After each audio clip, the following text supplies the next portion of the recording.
Terima kasih untuk kesempatan saya diberikan sharing tentang bagaimana kita mengintegrasikan antara ilmu psikiatri dan keimanan kita. Oke, kita akan lihat mulai dari slide yang pertama ya. Oke, saya kira nggak penting. Nah, kalau kita berbicara tentang bagaimana kesehatan mental, saya ingat ayat yang terkenal dalam Mazmur 23. Tuhan adalah gembalaku, tak akan kekurangan aku. Ia membaringkan aku di padang yang berumput hijau. Ia membimbing aku di air yang tenang. Dan ia menyegarkan jiwaku. Jadi jangan ilfil dengan kata jiwa. Ya, selama ini orang takut banget ketemu dokter Leli. Aduh, saya kan gak sakit jiwa, saya baik-baik saja. Ya, tapi Tuhan bilang justru kita tuh perlu tahu roh, tubuh dan jiwa kita baik-baik saja. Oke, sebelum kita memulai, saya ingin kita tahu persis apa sih yang terjadi saat ini. Kasus depresi itu begitu banyak. Depresi, cemas, bahkan sampai bunuh diri. Penelitian kita mengatakan dari orang umur 15 tahun ke atas, ya, jadi mulai remaja-remaja ini kita survei, 21,8% dari mereka ya 15 tahun sampai yang orang tua itu mengalami gangguan jiwa. Banyak ya, 21%. Dan laki-laki dan perempuan ya kurang lebih sama ya. Angkanya 21% punya laki-laki, 22% punya perempuan. Jadi kita berbagi sama rata ya. Nah, kemudian stigma masih sangat kuat. Bukan saja di masyarakat, tapi di gereja juga. Karena seringkali kita hanya mendengar, aduh ini gangguan roh.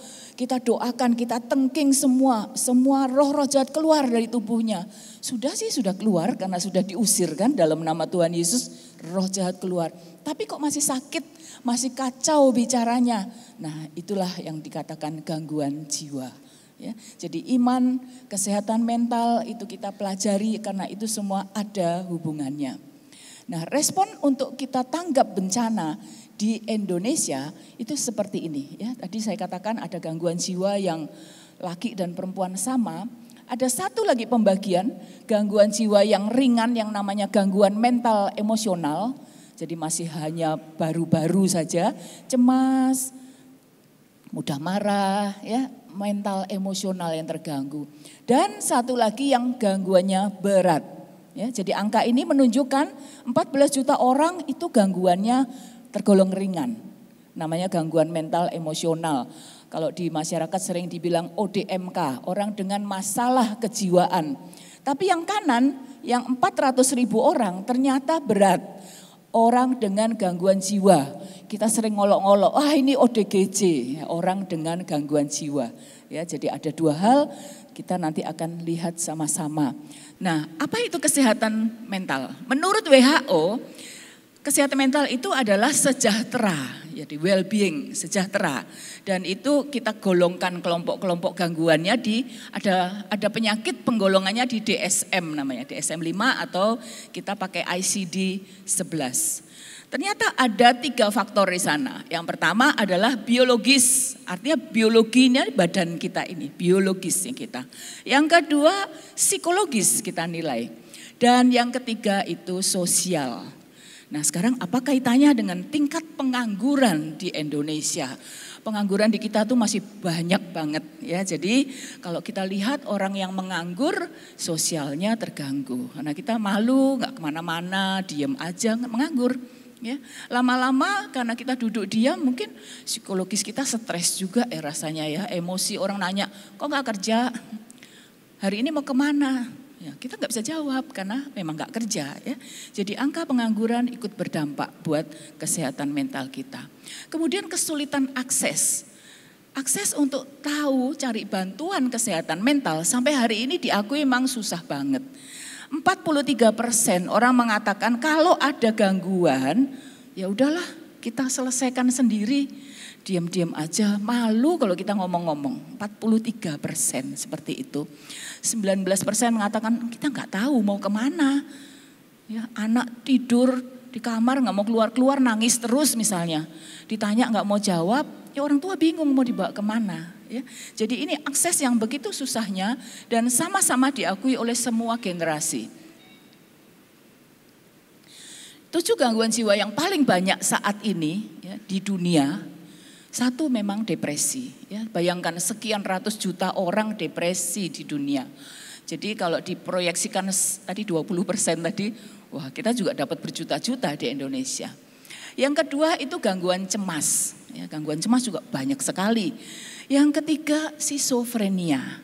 Schizofrenia penyakit gangguan jiwa berat. Yang keempat masalah alkohol. Yang kelima masalah narkotika, nafsa.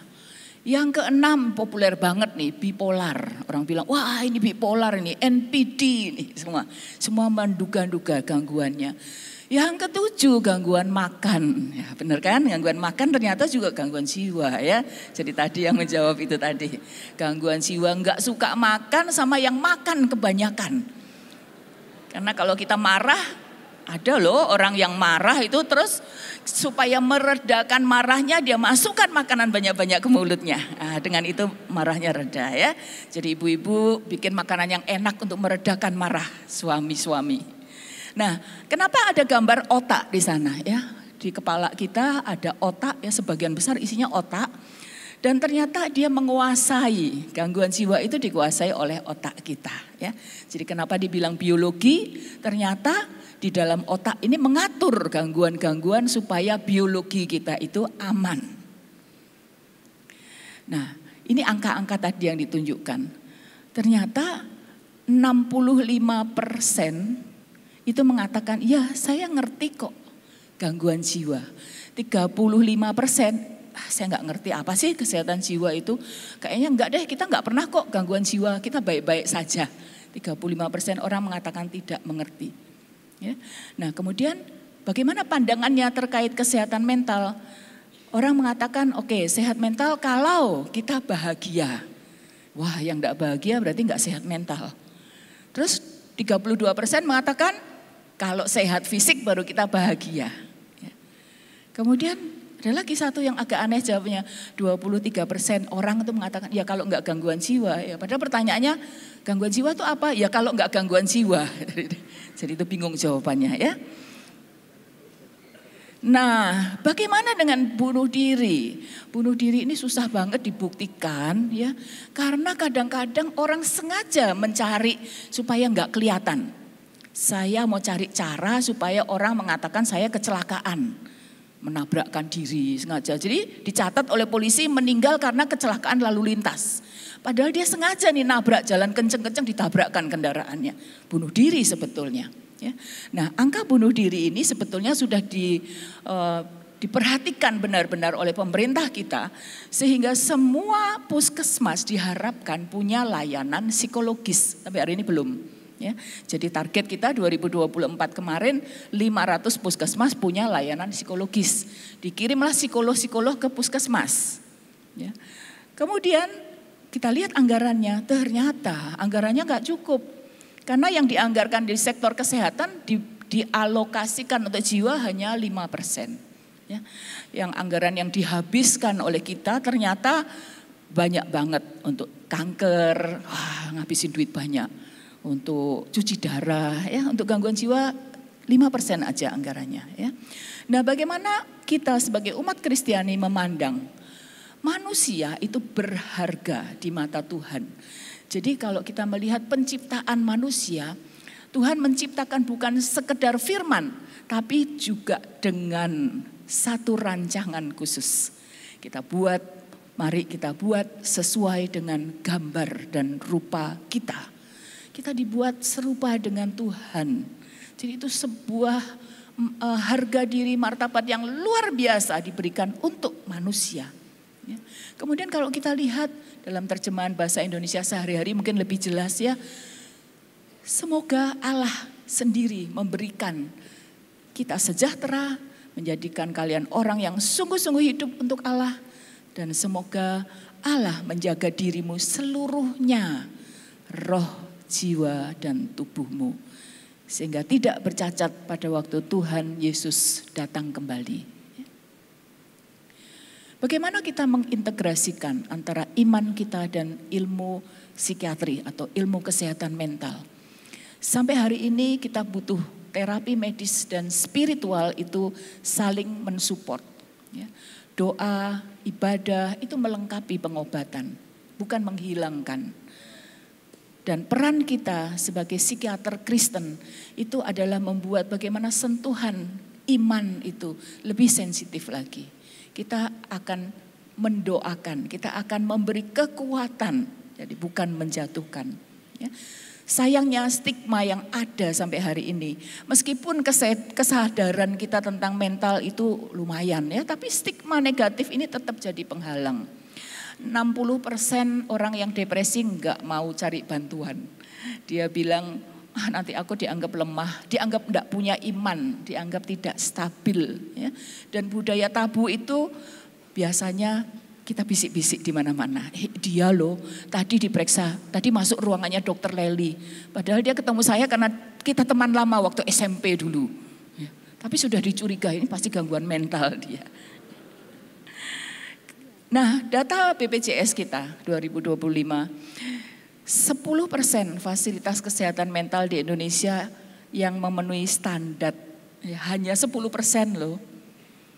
Dan itu terkonsentrasi di Jawa dan Bali. Jadi bersyukur kita yang tinggal di Bali ya, kita memenuhi standar WHO.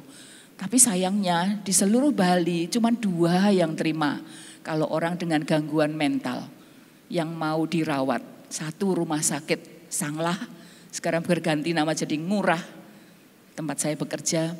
1 lagi rumah sakit jiwa.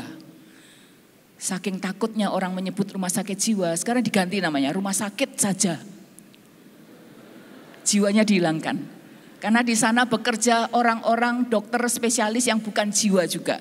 Ada dokter saraf, ada dokter penyakit dalam, ada dokter mata, dokter THT. Jadi namanya bukan rumah sakit jiwa lagi. Rumah sakit, saya lupa namanya, Melati MSM namanya, bagus namanya, keren ya. Jadi cuma 2 di seluruh Pulau Bali ya. Kalau rawat jalan banyak, rawat inap hanya 2 kami yang mau menerima. Manfaat integrasinya bagaimana? Tentu kita ingin dengan integrasi antara iman Kristiani dan kesehatan mental, kita akan dapat pemulihan yang lebih menyeluruh, holistik. Jadi kesehatan mental tertangani, spiritual tertangani juga. Ya. Dan outcome terapi, hasil dari terapi itu harusnya lebih baik kalau kita terintegrasi. Dan kita mengurangi stigma. Jangan katakan pada saudaramu bahwa kamu tuh kurang iman, makanya kamu gak bisa tidur. Jangan. Ya, tadi Pak Pendeta Franky cerita gak bisa tidur kan bukan karena kurang iman, karena sakit. Ya, jadi itu yang harusnya kita mulai mengerti. Integrasi itu menghasilkan sesuatu pengetahuan yang lebih baik. Nah, ini penyebab depresi. Ya, mungkin kita sering dengar ya istilah depresi. Penyebabnya macam-macam.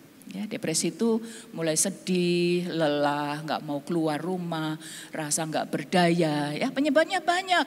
1, biologis kita, badan kita sedang terganggu. 2, memang psikologis kita tidak sehat. Yang 3, bisa karena lingkungan kita yang juga enggak sehat. Ya, bayangin kita demo di mana-mana. Orang mau keluar rumah takut. Ya, mau pergi ke Jakarta, aduh aman enggak ya nanti ya di Jakarta. Mau pergi ke Sulawesi, ada juga demo di sana. Jadi lingkungan kita sedang tidak baik-baik saja. Kemudian ada faktor sosial, mungkin di tempat kerja, mungkin di rumah kita, mungkin hubungan dengan ipar dan mertua. Kemudian ada 1 lagi kondisi medis umum, mungkin kita sedang sakit fisik yang lain ya sehingga mengalami depresi itu. Nah, tantangannya adalah spiritual bypassing ya, jadi kita bisa bypass semua itu, jangan sampai kita hanya mengandalkan 1 saja. Udahlah nggak usah diobatin, dengan doa aja cukup. Nah, itu bypass yang salah tentunya ya. Semua terapi dihilangkan, dibuang obatnya, gantinya doa puasa ya, tentu tidak menyelesaikan.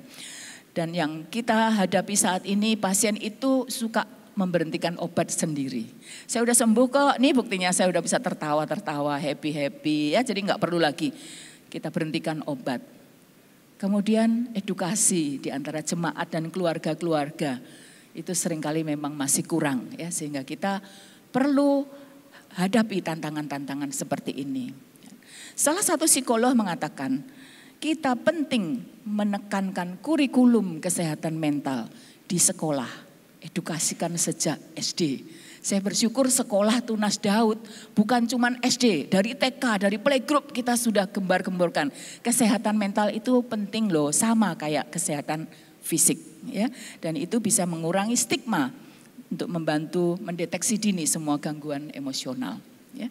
Strateginya bagaimana? Tentu kita harus kolaborasi, psikiater, psikolog, ya, psikolog Kristen, psikiater Kristen, ayo kita kumpulkan bersama dengan para hamba-hamba Tuhan, kita berdoa mengatasi semua gangguan jiwa yang ada di jemaat. Ya, karena kalau kita hitung 20% banyak ya, kita hitung 1, 2, 3, 4, 5 ketemu 1.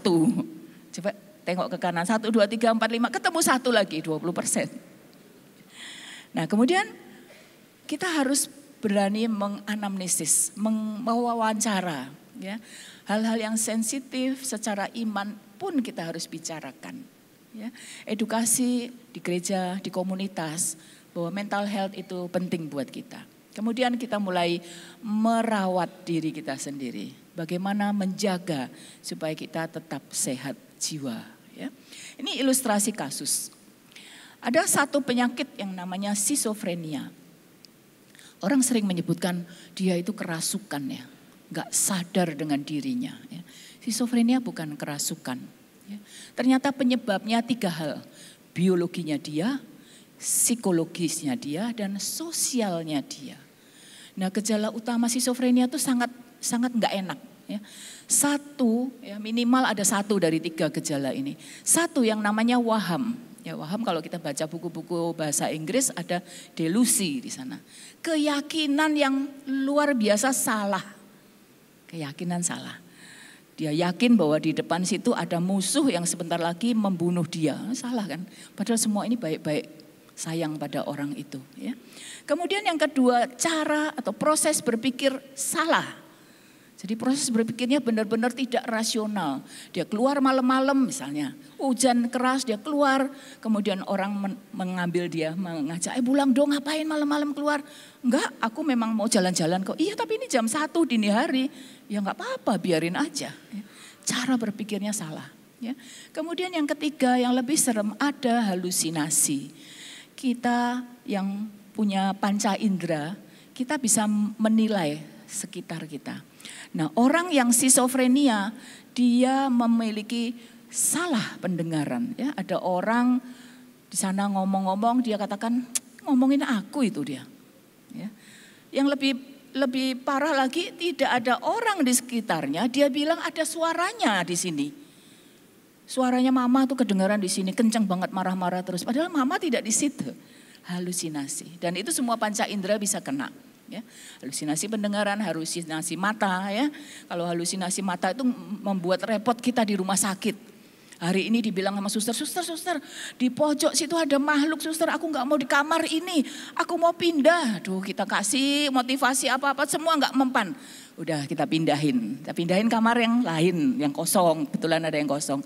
Sampai di kamar yang kosong dikatakan di plafon itu ada yang ngintip-ngintip aku gak mau nih kamar ini serem banget.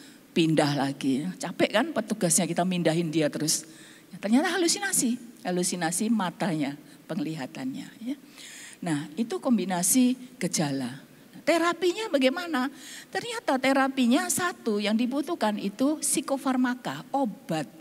Jadi ada obat-obat yang khusus didesain untuk tembus ke otaknya dia supaya gejala-gejala itu hilang. Nah yang kedua dia perlu konseling. Jadi di konseling apa sih penyebabnya orang ini sampai seperti ini errornya. Itu kita butuh peran hamba-hamba Tuhan, konselor-konselor ya, para psikolog, para psikiater mengkonseling dia. Yang ketiga kita perlu persiapkan biar sosialnya dia, lingkungannya dia lebih baik. Jangan dimarah-marahin terus, jangan dikritik terus ya. Sehingga orang itu bisa lebih nyaman dalam lingkungannya. Kalau lingkungannya nggak nyaman, masih diganti lingkungannya, makanya namanya manipulasi lingkungan ya. Jadi kurang lebih 3 ini, ada 1 biologi, lingkaran yang atas itu, ya. Kemudian ada psikologi yang biru dan 1 lagi sosial. Obat peranannya paling tidak dia kena ada drug effect di sana. Ya, di atas itu. Ya. Ya, jadi respon cepat kita butuhkan karena 1 dari 5 kita pernah mengalami gangguan mental di Indonesia. Nah, prinsip-prinsip Alkitabiah kita juga harus tahu bagaimana kesehatan mental identik dengan shalom, damai kita. Hidup dalam kasih, saling mengasihi, mengandalkan Tuhan, memperbaharui pikiran kita, mengampuni. Jadi jangan simpan dendam karena itu akan jadi penyakit mental juga. Bagaimana kita merasa kuat dalam semua kekuatan, kelemahan yang kita punya. Gimana kita bisa bahagia dan betapa pentingnya kita hidup dalam komunitas. Ya. Layanan kesehatan jiwa diharapkan kita bisa dapat akses yang terbaik, tercepat. Dan kita hapus stigma. Jangan pernah menganggap remeh gangguan jiwa itu enggak penting lah, enggak ada apa-apanya. Itu cuman pikiran dan perasaannya dia aja terlalu baper. Padahal gangguan jiwa itu nyata ada. Ya. 1 psikiater sampai hari ini di Indonesia melayani, ya kalau diproyeksikan kami yang ada di Indonesia, melayani 250.000 penduduk. Ya, jadi bayangkan betapa banyak yang belum terlayani. Ya, dan distribusi kami tidak merata, hanya Jawa Bali yang banyak psikiaternya, di luar-luar sedikit sekali. Ya.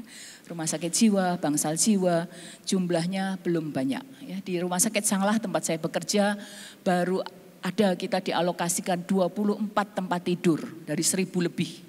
Kita dapat 24. Jadi kalau lagi penuh banget. Ya, satu teriak, yang sana teriak, kita akhirnya mengikat yang satu supaya jangan memukul yang lain. Ya, tapi ya itulah namanya keterbatasan. Ya, baik. Kesimpulannya, iman dan ilmu psikiatri itu saling melengkapi. Gimana kita membuat pemulihan holistik bukan hanya tubuh, tapi juga jiwa dan roh kita. Jadi iman itu membuahkan harapan. Faith provides hope. Psikiatri provides healing. Ya, jadi kalau Anda berani untuk berobat, maka kita dapat hal-hal yang lebih sembuh, lebih baik. Dan kalau kita bekerja sama, kita akan merestorasi secara menyeluruh, secara keseluruhan. Ya, terima kasih, Tuhan Yesus memberkati. Ya. Ada kesadaran mulai bertumbuh di Indonesia tentang betapa pentingnya kesehatan mental. Karena mulai orang terus terang, lagu aja sudah mulai terus terang. Ada lagu berkata begini, bagaimana kalau aku tidak baik-baik saja. Angkat suaramu jemaat. Nah, oke. Terima kasih Bu Leli. Karena ini pakarnya dokter, jadi ya menekuni betul masalah kejiwaan. Dan saya senang kesimpulan itu ternyata harus ada integrasi yang sangat-sangat berkolerasi positif. Nah, bagian saya adalah tentunya akan lebih cenderung ke arah imannya di dalam firman Tuhan. Ya, apa itu integrasi? Integrasi proses penggabungan atau pembauran berbagai unsur atau komponen menjadi satu kesatuan yang utuh dan harmonis. Nah, itu jelas sekali ya. Jadi nanti kita akan mengintegrasikan nih antara iman percaya kita dengan yang disebut dengan psikologi. Ya, tapi psikologinya ini yang kita akan, bagian saya adalah betul-betul yang disebut biblical psychology. Ya. Dan kita akan terkejut bahwa itu semua sudah dipraktekkan sejak gereja berdiri. Ya. Manusia adalah sesungguhnya, setiap saudara saya, kita ini makhluk roh. Tadi sudah disinggung Dr. Eli, Kejadian 1 ayat 26, kita ini dicipta serupa segambar dengan Tuhan. Jadi asli saudara dan saya ini makhluk roh. Tapi kita punya tubuh, ya, tinggal di dalam tubuh. Kita juga punya jiwa, ya, ada pikiran, ada perasaan, ada kehendak. Semua tinggal di dalam tubuh. Makanya jangan remehkan kesehatan tubuh. Begitu kita sakit, kita di tempat tidur, ya sudah saudaraku ya. Kan roh kita tinggal di dalam tubuh, jiwa kita juga tinggal di dalam tubuh. Jadi ini terintegrasi semua. Roh, jiwa, tubuh itu penting sekali. Karena dulu ketika kita masih baru bertobat, kita penuh Roh Kudus, bahasa roh menyala-nyala. Yang penting roh. Semua roh. Aduh saudaraku ya. Begitu sakit gigi aja, udah langsung gak bisa bahasa roh. Gitu ya. Saudara bisa lihat ini. Firman Tuhan berkata Roma 10 ayat 17. Jadi iman timbul dari pendengaran. Dan pendengaran oleh firman Kristus. Jadi kita akan melihat bahwa nanti orang bisa mengalami kesembuhan yang luar biasa. Termasuk masalah kejiwaan. Itu saudaraku akan terhubung dengan firman. Firman itu berkuasa. Dia menyembuhkan bukan cuma penyakit fisik. Ya, oleh bilu-bilu Yesus Kristus penyakitmu telah disembuhkan. Itu bukan cuma penyakit fisik tapi juga masalah kejiwaan saudaraku ya. Sama halnya Dr. Eli pasti setuju. Kalau Anda sakit katakanlah bagian dalam saudara, pencernaan saudara. Saudara pergi ke dokter ahli penyakit dalam. Tapi kalau terhubung dengan masalah kejiwaan, ya pergi ke dokter ahli jiwanya kan. Kok tidur ya? Logikanya berpikir begitu. Jadi jangan malu. Kalau saudaraku perlu ke psikolog atau perlu ke psikiater, saudara jangan muncul stigma. Saudara ke sana diam-diam saudara harus pakai masker. Lalu saudara seperti saudara kita yang pakai jilbab yang cuma kelihatan matanya gini. Kenapa? Ya supaya nggak dicap gila. Enggak saudaraku ya. Perlu. Di Amerika anak saya cerita pendeta loh. Pendeta. Ini khotbah hari Minggu ini. Tahu dibilang begini. Tadi malam saya ketemu psikolog saya konseling. Loh ini pendeta loh. Kenapa? Ya kok seminggu terakhir ini sama istri saya kita berantem terus dah. Saudaraku ya jadi sesuatu yang perlu masalah kejiwaan tuh terus terang ya untuk disampaikan. Nah firman Tuhan menjawab sebab firman Allah itu hidup dan kuat lebih tajam dari pedang bermata dua manapun. Hebat loh ya. Saudara saya ini dulu suka baca Asmaraman Kopingho. Waduh film silat-silat itu. Terus baca buku Gan KL. Wiro Sableng. Sinto gendeng sungguhan. Itu saudaraku. Saudara sebutkan pedang apa yang hebat? Toliong to 212 kapak 212. Wah, firman Tuhan sing ada lawan. Kenapa saudaraku? Kalau pedang-pedang tadi cuma bisa membunuh saudaraku, menghancurkan secara fisik. Tapi firman itu apa? Memisahkan jiwa dan roh. Keren gak tuh? Ya, memisahkan sendi-sendi dan sumsum. Kalau ada dokter ahli bedah di sini, memisahkan sendi dan sumsum itu sulit sekali loh. Ya, lalu kemudian sanggup membedakan pertimbangan dan pikiran hati loh. Pertimbangan dan pikiran hati. Alkitab bilang Amsal berkata gini, for as a man thinketh in his heart, so is he. Apa yang dipikirkan seseorang dari dalam hatinya, demikianlah ia. Jadi pikiran Alkitab bilang ada dua jenis. Pikiran di kepala dan pikiran di hati. Bahasa kedokteran conscious mind, subconscious mind. Begitu ya Bu ya. Setelah aku dikasih Tuhan. Dan ini siapa yang bisa memisahkan saudaraku? Firman. Luar biasa kan? Lalu kemudian semoga Allah damai sejahtera menguduskan kamu sebagian. Halo? Seluruhnya. Semoga roh, jiwa dan tubuhmu terpelihara sempurna dengan tak bercacat dan pada kedatangan Yesus Kristus Tuhan kita. Jadi mental wellness tadi sudah disinggung. Mental wellness dimulai dari mana sebetulnya sih? Cara berpikir. Paradigma. Yang harusnya apa? Cara berpikir kita mesti selaras sama firman. Seperti yang dalam sesi yang saya sampaikan tadi. Kita mesti berlatih terus-terusan. Membuat pikiran perasaan kita ini tunduk kepada firman. Kalau pikir sehat. Ya kalau enggak pastilah kita akan mengalami hal-hal yang tidak diinginkan. Saudaraku dikasih Tuhan, semua dimulai dari pola berpikir kita. Ya, you are what you think. Kamu akan jadi seperti yang kamu pikirkan. Boleh kasih tahu kiri kanan? Pakai bahasa Inggris gaya-gayaan ya. You are what you think. Haleluya. Amin. Ini ya. Tetapi jauhilah tahayul dan dongeng nenek-nenek tua. Latihlah dirimu beribadah. Gimnaso latihan. Ya, kata beribadah itu bahasa Yunaninya eusebeia. Eusebeia itu bukan ibadah kayak kebaktian seperti ini. Eusebeia itu dalam bahasa aslinya artinya godliness. Keserupaan dengan Tuhan itu butuh latihan. Saudara tidak bisa sak-dek langsung kepada tujuan Christ likeness. Jadi saudara setiap hari berlatih. Ya, prosesnya latihan, lalu kebiasaan, lalu jadi budaya. Budaya adalah segala sesuatu yang kita lakukan dengan tanpa berpikir lagi. Kenapa? Sudah kebiasaan, sudah darah daging, sudah lifestyle. Contoh, siapa yang lahir di Indonesia? Oke. Nyanyi bersama saya supaya nggak tidur ya. Ini jam sulit ini ya. Bangun tidur ku terus. Bagus adik-adik, lebih keras. Tidak lupa. Pintar sekali habis mandi. Ibu ya, bukan babu. Membersihkan.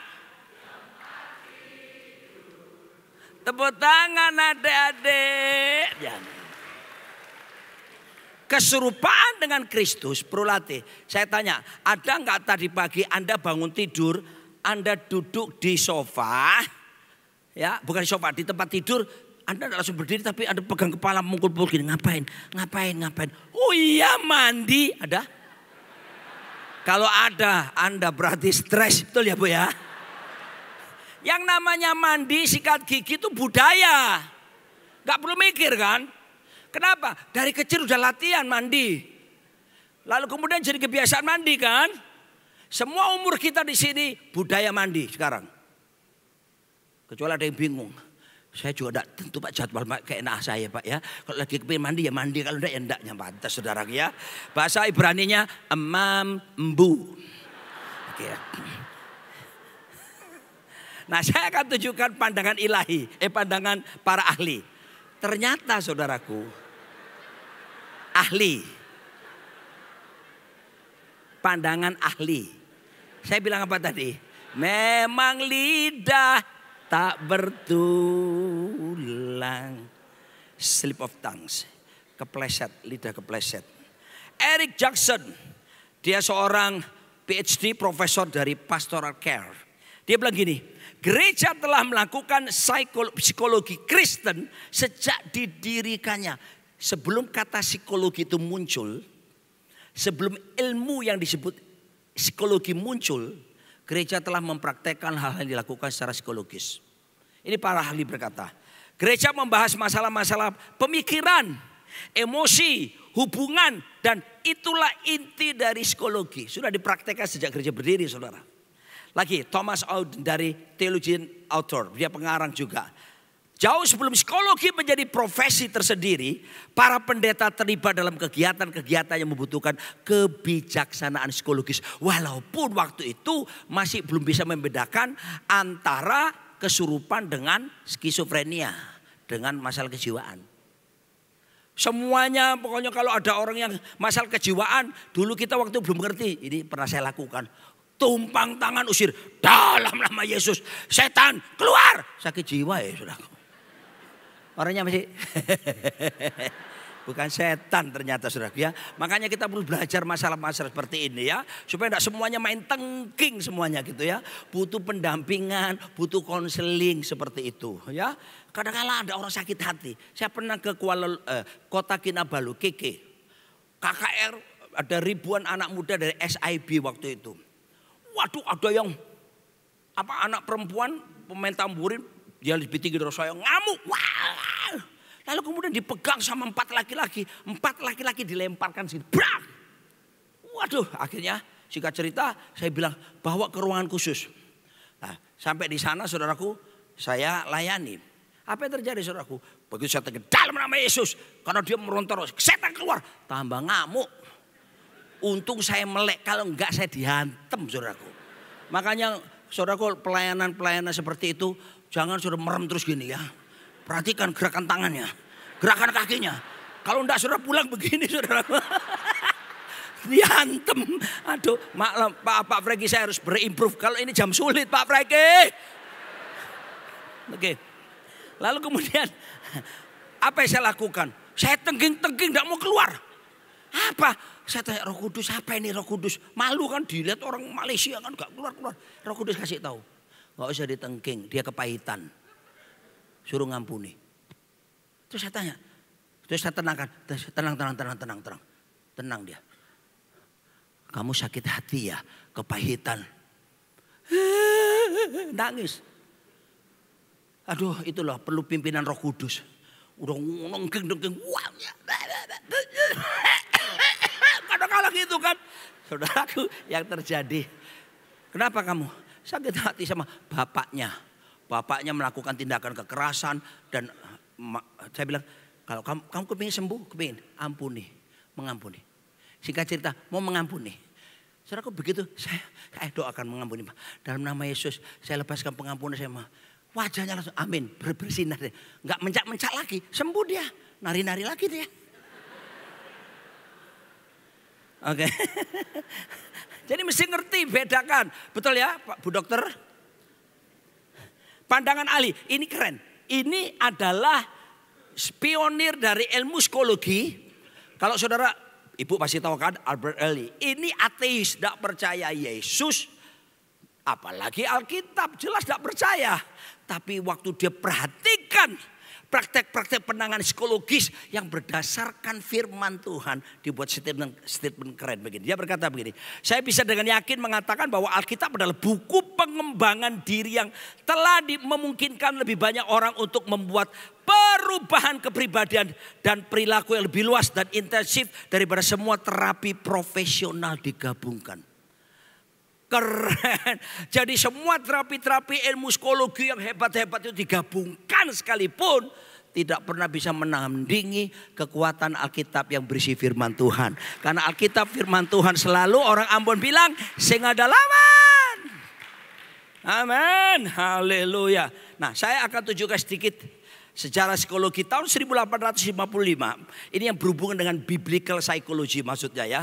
Seorang bernama Franz Delitzsch dalam bukunya A System of Biblical Psychology mencatat bahwa biblical psychology bukanlah ilmu yang baru ditemukan, tetapi merupakan salah satu ilmu pengetahuan tertua di gereja.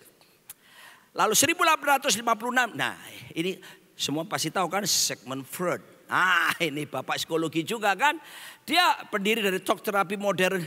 Dia baru lahir 1 tahun setelah kutipan Franz Delitzsch ini dinyatakan.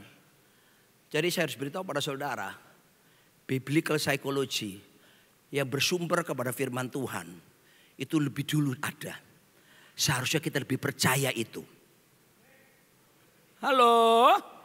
Makanya saya mengkuliahkan 2 anak saya perempuan di Amerika untuk belajar psikologi sampai mereka master, tidak di sekolah umum. Ini kebijakan saya pribadi. Saya kuliahkan mereka di universitas Kristen yang berdasarkan firman Tuhan. Sehingga nanti waktu menjawab semuanya itu sesuai dengan firman Tuhan. Karena Anda baru bisa sembuh pulih kalau ketemu firman Tuhan dalam hidup Anda. Yohanes 8 ayat 32 Yesus berkata, barang siapa mengetahui kebenaran, kebenaran akan memerdekakan. Tahu dulu Pak, baru merdeka. Kalau nggak tahu, nggak akan pernah bisa merdeka. Dengar, tidak semua kebenaran memerdekakan. Hanya kebenaran yang kita ketahuilah yang bisa memerdekakan. Saya lanjutkan lagi. Jadi sekarang muncul istilah baru. Dan saya harap saudaraku di gereja gunakan istilah ini. Soul care. Ya, perawatan jiwa. Pelayanan kejiwaan ini mesti dibiasakan di kelompok gereja GBI Rock. Saya harap kita biasa menggunakan istilah soul care. Psikologi telah dipelajari dan dipraktekkan jauh sebelum disebut psikologi, meskipun istilah psikologi muncul pada abad ke-16. Studi dan perawatan jiwa dalam ajaran Kristen sudah ada sejak lama. Jadi jangan merasa minder kalau saudara kurang menguasai ilmu teori psikologi.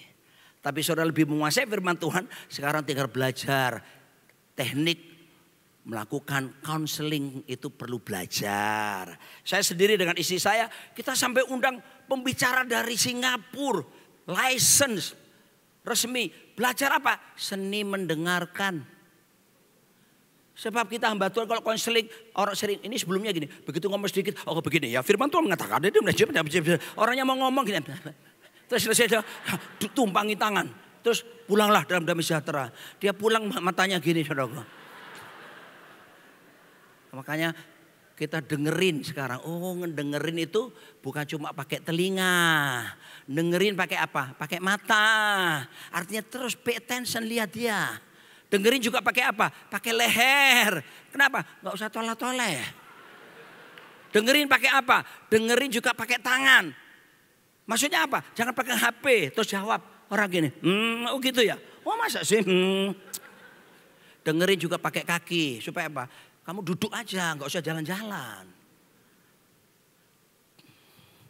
Didengarkan itu, ayo siapa yang punya masalah selama ini. Didengarkan itu kan rasanya, aduh. Kita enggak perlu doakan, enggak perlu ngomong apa-apa. Cuma dengerin pulang orangnya sudah lega kok. Sudahlah enggak usah sok-sok gini. Dengar. Oh. Nah kita lihat ini keren ini ya. Jadi teologi dan psikologi itu digolongkan sebagai spiritual reality. Tapi antropologi, sosiologi dan psikologi itulah behavioral reality. Saudara, kalau orang yang psikolog atau ahli bidang kejiwaan yang bukan percaya Yesus, mereka tidak akan mau membahas sampai masalah spiritualnya. Karena mereka memang tidak sampai ke sana. Tapi kalau kita ngerti ini, dimensinya bisa tembus sampai spiritual. Karena pada dasarnya manusia makhluk roh. Amin. Lalu kemudian biologi, chemistry, psikis, fisik itu adalah physical reality. Jadi betapa pentingnya saudaraku teologi dan psikologi ini. Makanya dari dalam dulu memancar aliran air keluar. Ya, perlu diperkenalkan kebenaran firman Tuhan. Saya yakin kalau kita kenal firman Tuhan, hidup kita akan penuh dengan otoritas. Ya, karena kita tahu identitas kita dari firman Tuhan.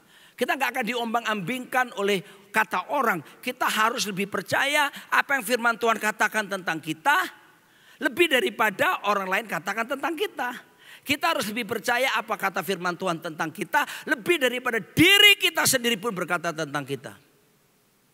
Oke, saya lanjutkan lagi secara cepat. Lihat ini. Firman Tuhan tuh berisi ini, hal-hal ini dan menjawab hal-hal ini. Firman Tuhan menjawab masalah keluarga. Firman Tuhan juga membicarakan masalah konflik dan ada jawabannya.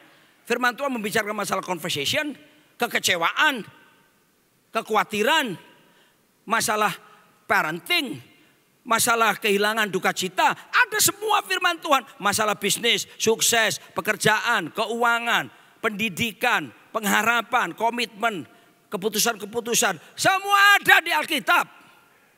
Semua ada di firman Tuhan.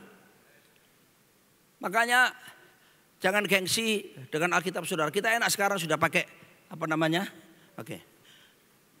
Alkitab yang gini ya. Dulu orang kan pakai Alkitab tebel tuh. Malu ke gereja bungkus kertas koran. Gaya hidup kerajaan membuat sehat secara mental. Sebab kerajaan bukan soal makanan minuman, tapi kebenaran, damai sejahtera dan sukacita oleh Roh Kudus. Kalau kamu hidup dalam damai sejahtera, sukacita, kebenaran, haleluya. Amin saudaraku. Kita akan mengalami kesehatan secara mental juga. Hati yang gembira adalah obat. Jangan lupa yang manjur, yang manjur. Ada obat biasa tapi ada obat yang manjur. Betul tidak saudaraku? Firman Tuhan mengatakan hati gembira obat manjur. Makanya saudaraku dikasih Tuhan, banyak orang ketemu saya, Pak, Bapak kok kelihatan sukacita? Itu buah kerajaan, itu gaya hidup kerajaan. Makanya saya berdoa begini, Tuhan setiap kali saya khotbah, setiap kali saya mengajar, saya mau buat jemaat sukacita. Kenapa? Supaya sembuh dengan sendirinya. Loh betul kan ini Alkitab. Kalau dari sini yang stres percayalah saudaraku ya. Dengan firman Tuhan, saya kasih hal yang sukacita, suruh ketawa. Wah kok sembuh ya gini ya. Persekutuan pribadi dengan Roh Kudus penting. Miliki hubungan pribadi intim. Pastor Peter Tanci menekankan kemarin di poin pertama itu. Saudara, saya menikah dengan wanita yang namanya Nancy Limantono ini. Almost bulan ini kita menikah 33 tahun. Dan dari tahun 92 kami menikah di kota Surabaya. Sampai tadi pagi bangun tidur, kita berdua selalu bangun mesbah. Nyembah Tuhan bareng sepuas-puasnya. Lalu kita saling tumpangan tangan mendoakan satu, mendoakan anak-anak dan juga mendoakan jemaat. Saudaraku, persekutuan intim dengan Tuhan menyegarkan jiwa. Sehingga hubungan suami istri jadi secara roh bagus. Kalau secara roh bagus, Nah ini pemazmur berkata, hanya dekat Allah saja kiranya aku tenang.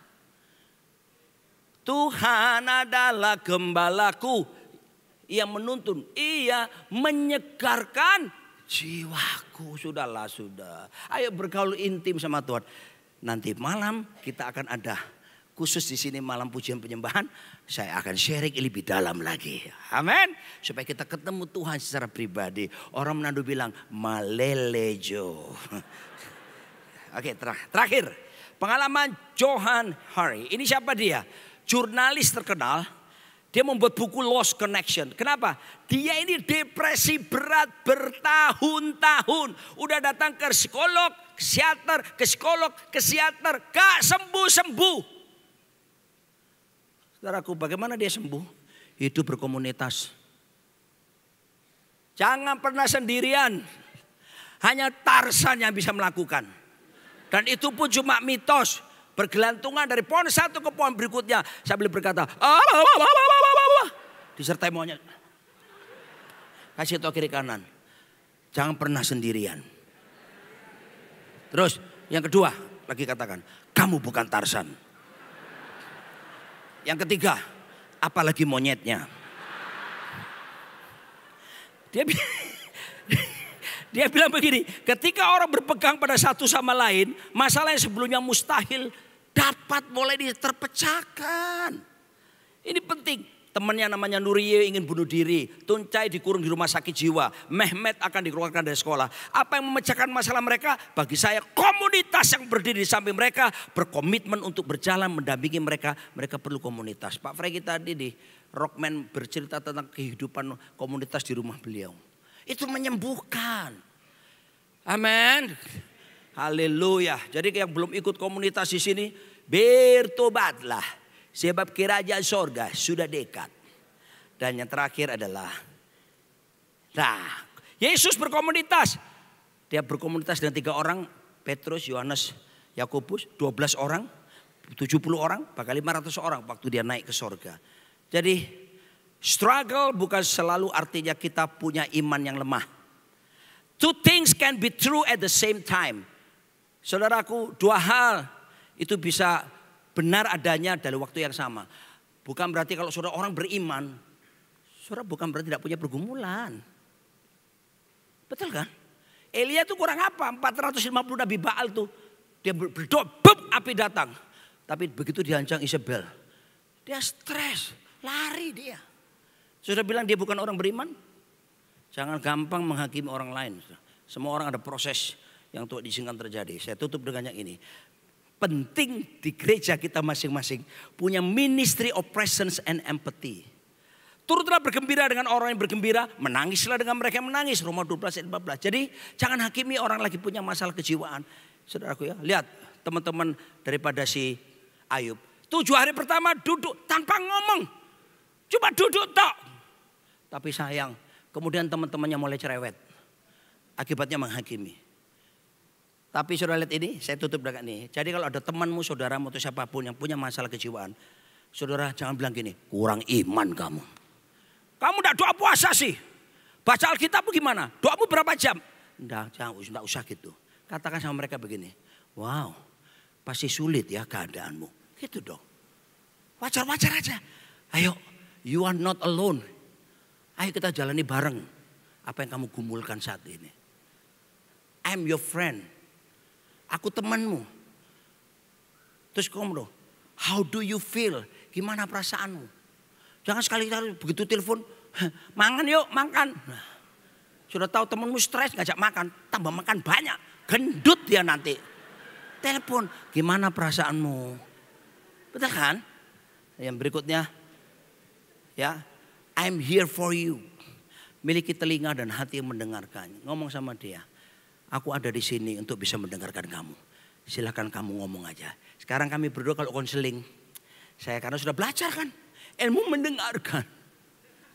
Jadi orang konseling datang nangis. Mulai nangis. Keringkan. Nangis lagi. Keringkan. Nangis lagi. Saya cuma Walaupun kedaginganku berkata, aku udah tahu jawabannya. Belajar mendengarkan. Itu sekaligus ujian kesabaran. Dari situ dapat hikmat Tuhan. Sehingga akhirnya cuma seberapa kalimat kita ngomong. Atas pimpinan Roh Kudus berdasarkan firman Tuhan. Menyembuhkan orang-orang yang butuh pertolongan. Tuhan Yesus memberkati saudara.